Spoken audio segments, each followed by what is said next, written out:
খেলতে পারতেন মোহনবাগানেও, কোথায় এটিকে ও চেন্নাইকে আইএসএল জেতানো এই লিজেন্ড। তা জানতে খেল বাংলা স্পোর্টসের এই প্রতিবেদন দেখতে থাকুন। তার আগে আমাদের চ্যানেলটি সাবস্ক্রাইব করে, ভিডিওটিতে লাইক শেয়ার কমেন্ট করে আমাদের সাথেই থাকুন। বলা হয় প্রথমকে সবসময় মনে রাখা হয়, তার ক্ষেত্রেও সেটাই হয়েছে। আইএসএলে প্রথম গোলটি করেছিলেন তিনি। এরপর নানা বিতর্ক ও চোটের জন্য ভারতে তার কেরিয়ার শেষ হয়ে যায়। তবে তিনি ভারতকে মিস করেছেন কেরিয়ারের শেষ পর্যন্ত। এখন তিনি একাডেমি চালান ও টি.ডি হিসেবে কাজ করেন। আইএসএল-এর 10ম বর্ষ চলছে। কোন দল জিতবে তা আর কয়েকদিন বাদেই জানা যাবে। 12 দলের লিগে এখন প্রথম 5টা স্থান নিশ্চিত, বাকি একটা জায়গার জন্য লড়াই চলছে বাকি দলগুলোর। তবে 2014 সালে শুরু হওয়া আইএসএল-এ সবার প্রথম যেই প্লেয়ার গোল করেছিলেন তিনি হলেন ফিকরু তেফেরা লেমেসা। 2014 সালে অ্যাথলেটিকো ডি কলকাতা বনাম মুম্বই সিটি এফসির বিরুদ্ধে ম্যাচে তিনি গোল করে আইএসএল-এ ইতিহাস তৈরি করেন। কলকাতায় প্রথমবার খেলতে এসে রেকর্ড তৈরি করা ফিকরু এরপর বেশিদিন কলকাতায় খেলতে পারেননি। 2014 সালে তিনি মাত্র একটা মরশুমের জন্য খেলেন। এরপর মোহামেডানে যোগ দিলেও সাড়া জাগাতে পারেননি।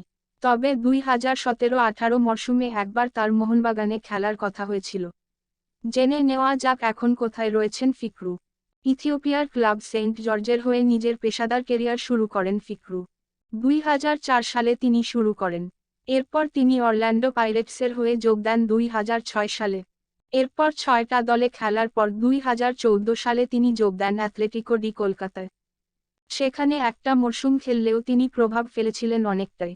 12টা ম্যাচ খেলে তিনি গোল করেন 5টা।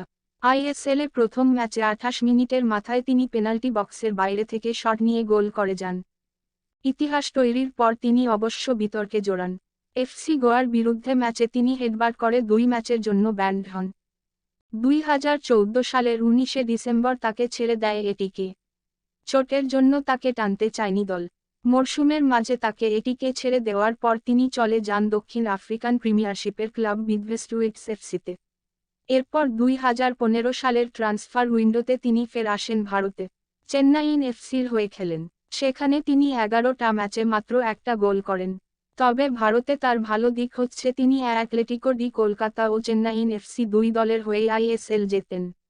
2018 সালে তিনি মহাকমট টরোদোটর মেডানে যোগ দেন।